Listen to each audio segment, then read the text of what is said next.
السلام عليكم، ازيكم عاملين ايه؟ يا رب تكونوا بخير وفي احسن حال. النهارده هعمل معاكم قرص الافران بطريقه سهله جدا جدا ونتيجتها ممتازه.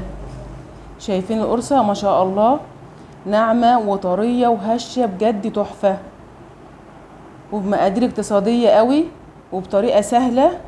وكمان هسويها في فرن البوتاجاز، ونقول مع بعض طبعا ازاي نسويها في فرن البوتاجاز بطريقه سهله وناجحه زي ما انتم شايفين كده. بجد ما شاء الله حاجه كده قمر، طعم وريحه تحفه. وكمان ممكن نفتحها نحشيها جبنه واي حشوه انت عايزاها زي حشوه البرجر بالظبط. بجد شويه قرص قمر. لو انت اول مره تخش المطبخ او بتخافي المعجنات هتجربي القرص ديت، هتبقى ناجحه معاكي وبجد تحفه. نسمي الله ونصلي على الرسول. هحط كوبايتين ميه يكونوا دافيين، واحط نص كوبايه سكر وعليهم نص كوبايه زيت. احط عليهم معلقه كبيره خميره وربع معلقه صغيره، معلقه وربع خميره. خلاص كده هقلب بقى بالمعلقه كوبايتين الميه ونص كوبايه سكر ونص كوبايه زيت ومعلقه وربع خميره. ممكن تحطي كوبايه ميه وكوبايه لبن. النهارده عاملاها معاكم بمقادير اقتصاديه جدا. ده معايا بقى كيلو دقيق، دي متعدد استعمالات. ده جايباه في بتاع التموين، الكيلو ب14 جنيه. خلاص كده، ولازم بقى طبعا ننخله عشان الجو حر، لازم اي دقيق ننخله. خلاص كده. وكمان النوع الدقيق ده بجد ممكن تعمليه في الفطير ممتاز عشان له عرق. خلاص كده، احط بقى كل الدقيق اللي في الكيس وانخله.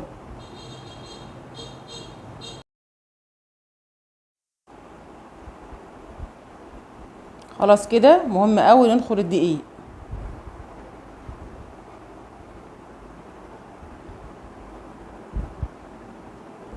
هحط معلقه صغيره من البيكنج باودر، معلقه صغيره تكون مليانه، وربع معلقه صغيره ملح. هقلبهم بقى كويس مع الدقيق. وبعدين اجيب بقى ايه السوائل اللي تحت، كوبايتين ميه، نص كوبايه زيت، نص كوبايه سكر، معلقه وربع خميره، معلقه صغيره بيكنج باودر، وربع معلقه صغيره ملح. ممكن تحطي كيس فانيليا، ممكن تحطي معلقتين لبن بودره.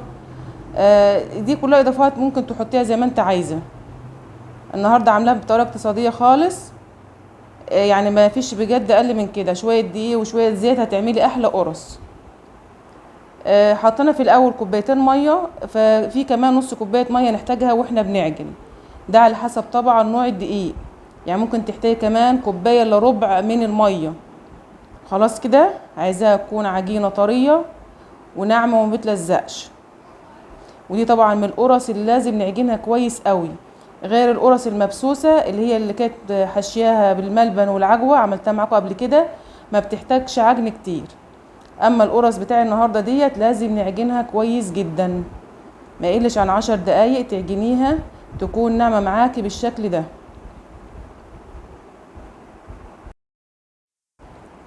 هغطيها واسيبها نص ساعه تخمر. لو في الشتاء هتسيبيها ساعه الا ربع، مش عايزينها تخمر خمر كامل علشان هنسيبها تخمر بعد ما بنشكلها. خلاص كده، سبتها نص ساعه بالظبط وبقت بالشكل اللي انتوا شايفينه ده. يا ريت لو انت اول مره بتشوفي قناتي ومش مشتركه تنوروني باشتراكك، واضغطي على كلمه اشتراك اسفل الفيديو وتفعلي الجرس عشان يوصلك كل جديد، وتعملي لايك للفيديو ومشاركه مع اصحابك وحبايبك، وتشجعوني بتعليقاتكم الجميله. خلاص كده، قسمت العجينه الى جزئين زي ما انتوا شايفين، وهقطعها بقى بالسكينه عشان ايه احاول انها طبعا التقطيعه كلها تبقى ايه حجم القرصه، يبقى كله زي بعضه. الكيلو الدقيق قطعته 30 قرصه، وده زي حجم القرصه اللي بنجيبها من الفرن بالظبط. لازم بقى نقفلها كويس قوي قوي من تحت عشان القرصه تبقى ملمسها ناعم من فوق ومن تحت كده، زي ما انتوا شفتوها في اول فيديو بالظبط. لازم تقفليها كويس قوي زي ما انت شايفه كده. عايزين نسوي ارضيه القرصه كده يعني زي الوش بالظبط. وديت خطوة مهمة قوي. لازم نخلي القرصة كده واحنا بنقطعها ونكورها تكون متساوية من فوق ومن تحت زي ما انت شايفة كده. بلمها بالطريقة دي خطوة مهمة قوي. خلاص كده اهي.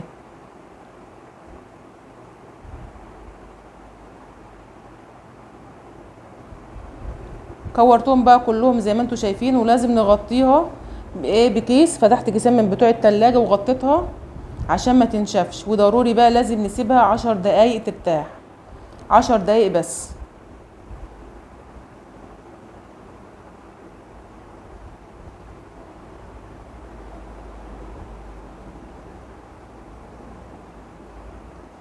للاسف بقى بعد ما كورتها وغطيتها زي ما قلت لكم الكهرباء قطعت. بجد بقيت زعلانه قوي، بقيت متلخبطه. يعني ممكن الاضاءه تكون دلوقتي هاديه عن تصوير بقيه الفيديو كله. الكهرباء قطعت، فبتقعد ساعه كامله على ما تيجي، فمش هينفع ان انا اكون كورتها واسيبها ساعه عشان اكمل تصوير. فكانت الاضاءه هاديه شويه. فالمهم بتكوريها زي ما انت شفت كده، وسبتها 10 دقايق ترتاح. وبفردها في الصينيه. ممكن تفرديها على مسحه زيت، ممكن تفرديها على الرخامه، تجيبي مسحه زيت بسيطه وتفرديها عليها لو لقيتيها بتلزق معاكي. خلاص كده خلصتهم بقى وسبتهم يخمروا. وده شكلهم بعد ما اختمروا. شايفين ما شاء الله ملمسها ناعم وتضاعف حجمها وبقت بالشكل اللي انتوا شايفينه ده. قعدت في الخمر كام ساعه بالظبط. كانت الكهرباء بقى الحمد لله كانت جت، سقعت ساعه بالظبط. المفروض ان انت بعد ما بتخمريها، بعد ما بتشكليها في الصواني بتغطيها وتسيبها تخمر. انا بصراحه ما غطتهاش عشان تخمر براحتها علشان اعرف اصور معاكم. خلاص كده بس ضروري هنغطيها عشان ما تنشفش. بسويها بقى في الفرن على اعلى درجه حراره، ما تكونش هاديه، على الرف اللي من تحت.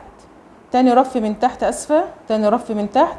وتكون الشوايه على درجه حراره تكون هاديه جدا. لو عندك الفرن بيولع من تحت بس، ولعي من تحت وخليها تاخد لون حلو، وبعد كده تولعي الشوايه تاخد لون من فوق. خلاص كده. يا ريت تشجعوني بلايكاتكم وتعليقاتكم الجميله. شايفين التسويه ما شاء الله حاجه 10/10، تحفه. شايفين القرص بقى القمر، شايفين ملمسها من تحت ناعمه ومرتفعه بجد. شويه قرص عسل. شايفين القرصه بقى زي دي كده لو هتشتريها من بره هتجيبيها بكام؟ اقل حاجه ب2.5 جنيه. يعني شويه دقيق وشويه زيت وحبه سكر، يعني ما كلفوناش يجي 30 جنيه. يعني طبعا ما تعملي الحاجات دي في البيت اوفر بكتير من انت تشتريها من بره. ولو انت حابه ليكي في المعجنات في الفطاير او القرص والحاجات ديت، ممكن تعملوهم مشروع مربح جدا من البيت. ولو كان عندك بقى عجان هيبقى اسهل لك بكتير، هيريحك يعني كمان في العجن. بتحطها في اكياس، ممكن بتبيعها كده لو انت عايزه، لو هتعملها مشروع، او تحطها في اكياس. برضو بحطها في الفريزر، بتنفعني بجد في الفطار في العشاء في اي وقت. تنفعك وقت المدارس، تفتحيها تعمليها حشوة برجر، وكمان اقتصادية قوي قوي. وان شاء الله هسيب لكم المقادير في صندوق الوصف. القرص طريه وهشه، وبجد شويه دقيق وشويه زيت عندنا عملنا حاجه حلوه. والعيال بيحبوا طبعا المعجنات ديت، وطريقتها سهله، مفيش اسهل من كده بجد.